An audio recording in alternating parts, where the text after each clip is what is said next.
et bienvenue dans cette troisième vidéo de ma série sur l'utilisation du computer CR3.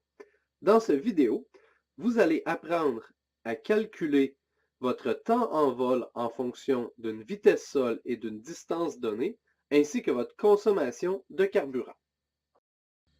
La première étape, comme dans toute utilisation du CR3, est de réinitialiser celui-ci en s'assurant que nous avons bien le chiffre 10 aligné avec l'autre chiffre 10 juste en haut.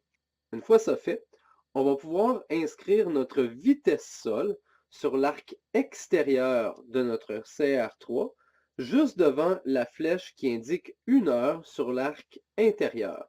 Donc juste ici, on a la flèche qui indique 1 heure, à côté le mot time pour le temps. Et donc, en 1 heure, notre appareil va parcourir, on avait déterminé que notre vitesse sol était de 108 nœuds. Je vais donc faire l'alignement avec les deux.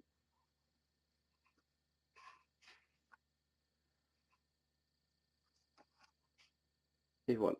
Nous avons donc une vitesse sol de 108 nœuds, qu'on va donc parcourir 108 milles nautiques en 1 heure. Nous allons maintenant rechercher la distance à parcourir sur l'arc extérieur de notre CR3. Dans ce cas-ci, 74 000 nautiques.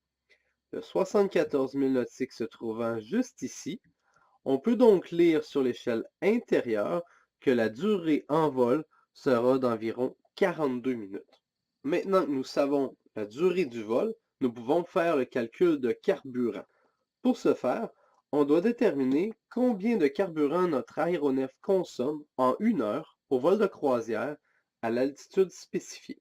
Vous trouverez cette information dans le manuel du propriétaire, aussi appelé POH.